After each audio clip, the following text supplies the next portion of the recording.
The Duke's son. When the Duke said this, I was very surprised, but Holmes was surprised too.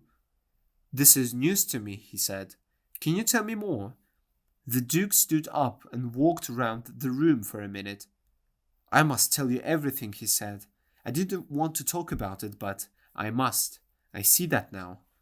He sat down again and began his story.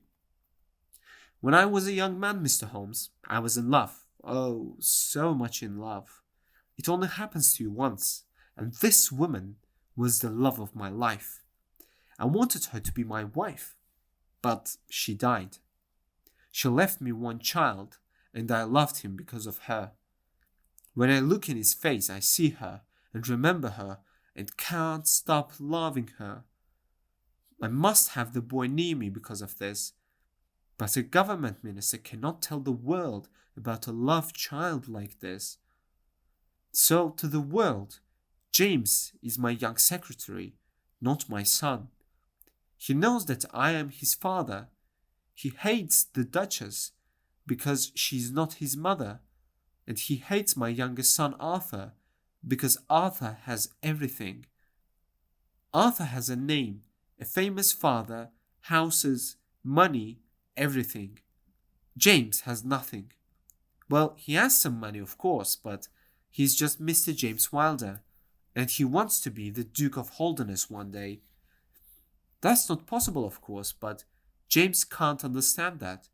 And so, you see, I was afraid for Arthur, and that's why I sent him to Dr. Huxtable's school. And what does James do next? He kidnaps my poor Arthur. It changes nothing, but James can't see that. He wants me to say, yes, James, now you can be my first son. You can have everything. Arthur can be the number 2 son. But I can't do that. Of course I can't. James knew this man Hayes, you see, because Hayes worked for me once. James asked for Hayes' help, and the man was happy to do it. You remember my letter to Arthur on that last day? Well, James opened the letter and put in a note from him. That evening he cycled across the moor and met Arthur in Ragged Shaw. He talked about the Duchess, Arthur's mother. She wants to see you, he told Arthur. She's waiting on the moor. Come back at midnight, and the man with a horse can take you to her. Of course, poor Arthur wanted to see his mother, so he came. Hayes was there with 2 horses, and they rode across the moor. But the German teacher followed them, and Hayes killed him. Hayes then took Arthur to the Green Man. Well, Mr. Holmes, I knew nothing about any of this until the murder. James is a bad boy, but he does not murder people. When he heard the news, he came to me at once crying. What could I do? I didn't want the world to know about this, so James went down to the Green Man. He told Hayes to run away, because everybody knew about the murder now, and knew the murderer's name too. Hayes left at once. Later, I went down and saw Arthur. I left him there with Mrs. Hayes because I couldn't say anything to the police just then. So, Mr. Holmes, now you know everything. Said Holmes. You help a murderer, but you say nothing to the police. You leave your young son in a dirty inn, and you ask for my help. People never spoke to the Duke of Holderness like this usually. His face was red, but he said nothing. First, said Holmes, we must bring Arthur home.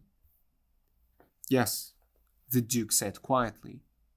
Holmes quickly wrote a note and took it out of the room. A minute later he was back. Now, what are you going to do about Mr. James Wilder? He said. I understand you, Mr. Holmes, said the Duke. James is leaving me and going to Australia next week. Good, said Holmes. And the Duchess? Perhaps without James in the house, you and she...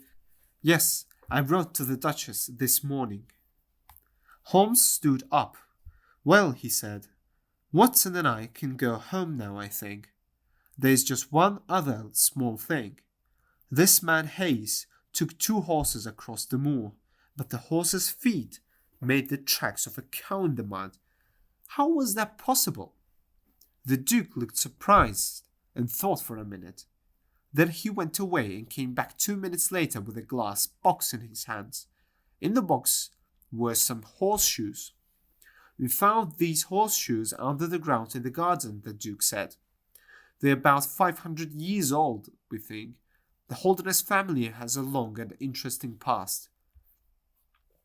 Holmes opened the box and took out one horseshoe. It was for a horse foot, but it looked like a cloven cow's foot. Holmes wet his finger and ran it round the bottom of the shoe. A little mud came off on his finger. "Thank you," said Holmes. He put the horseshoe back in its box. "That shoe is the second most interesting thing in the north of England," he said. "And the first?" asked the Duke. Holmes took the cheque for £12,000 from the table and slowly put it into his notebook. "I am a poor man," he said. He looked lovingly at the notebook, then put it carefully in his pocket.